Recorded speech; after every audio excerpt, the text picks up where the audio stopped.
welcome to the Stockcast Show. Another week, 2 meetings this time. Buxton on Saturday, Scunthorpe on Sunday. Starting with the Buxton, it was obviously the shootout around the penultimate round of stage 1. I believe there was about 30 odd cars booked in, but I think there might have been slightly less when the time racing came around. Heat 1 was won by Callum Thornton. Heat 2 was won by Tom Harris. He also went on to win Heat 3 and the meeting final to confirm his spot into stage 2. The Grand National was won by Finn Sargent, who also with that pretty much confirmed his spot in stage 2. After that meeting, Paul Hines sat 7 points behind Frank Williams Jr. after both of them used different cars. Dave Polly now sat 7 points behind Carl Hawkins as Matt Newson had a pretty decent day and now sat above the rest in Group 2. As I said, in Group 3, Tom and Finn pretty much securing their spot.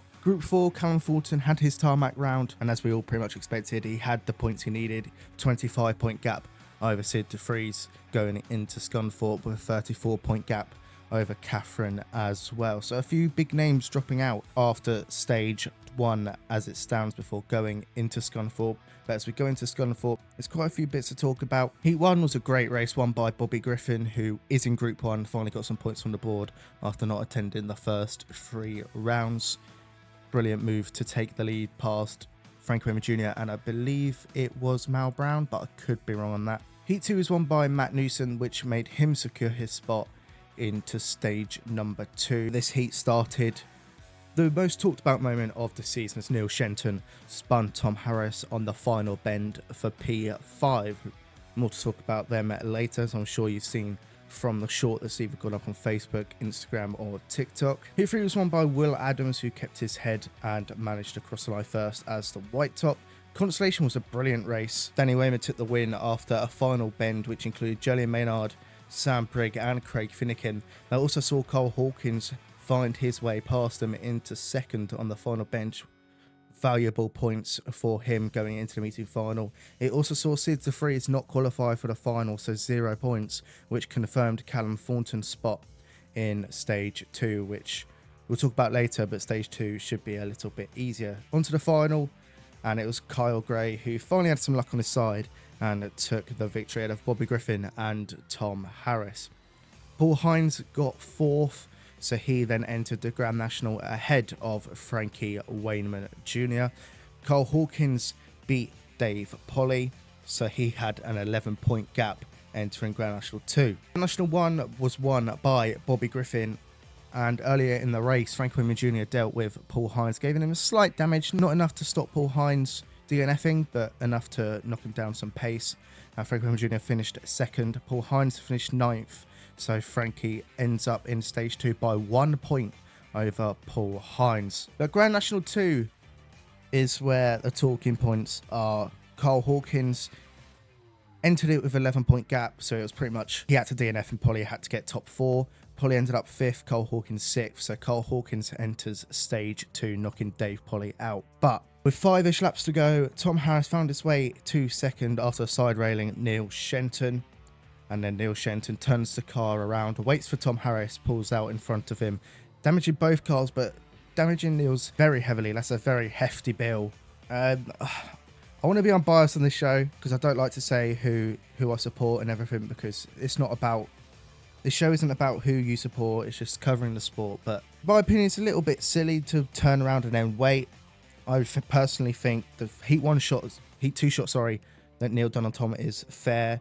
The Tom shot of Neil in the Grand National is fair, but to turn around and then wait for someone is a bit of a banging move, but it is what it is. At least it's some entertainment for us, at least, and some talking points, so that's a positive, and at least no one was hurt, so that's also a positive. So we enter stage 2 then, and that begins this weekend at Skegness, and there's 2 tough groups.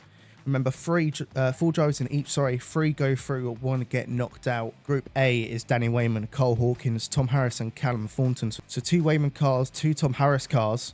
And in Group B, Frank Wayman Jr., Matt Newson, Finn Sargent and Lee Fairhurst. Group B, in my opinion, definitely the harder group, but that's not saying Group A is easy.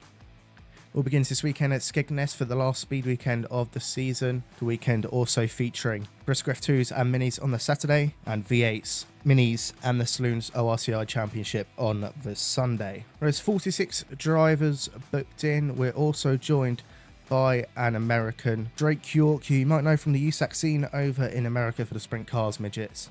He is coming over this weekend at Skegness, I believe, after talking to Timez and obviously Rob Speak. So that's going to be very cool to see Drake coming to England to watch our spot.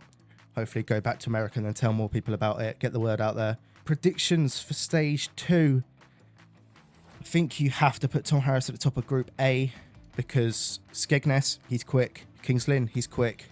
Mildenhall, probably the track on the calendar he's performed worse at the rest, but obviously still good results. They're winning the European in 2023.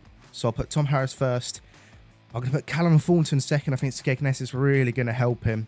Then obviously he just has to survive Kings Lynn and Mildenhall.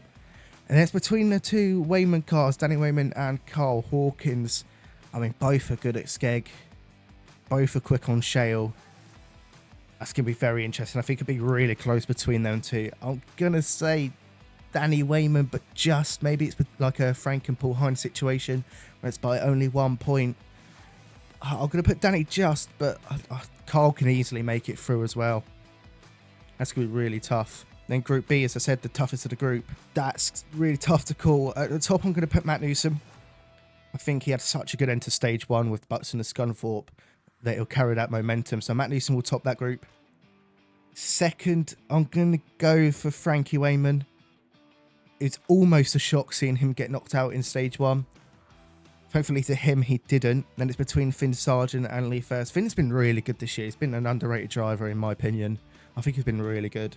And then Lee First obviously had not as much meetings as Finn, but when he has raced, he's been really quick as normal with Lee.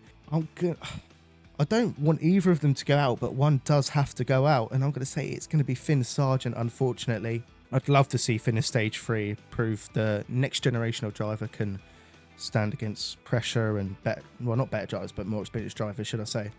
So I'm going to say Lee First third, Finn Sargent fourth, but similar to Danny and Carl, could be very, very close. Those are all for this week's Stock Car Show then. Hope you enjoyed. If you did enjoy, please like and subscribe. We'd love to hit 1,000 subscribers before the end of the year. And if you're listening on Spotify, please follow and rate the show 5 stars. And I'll see you for next week's Stock Car Show.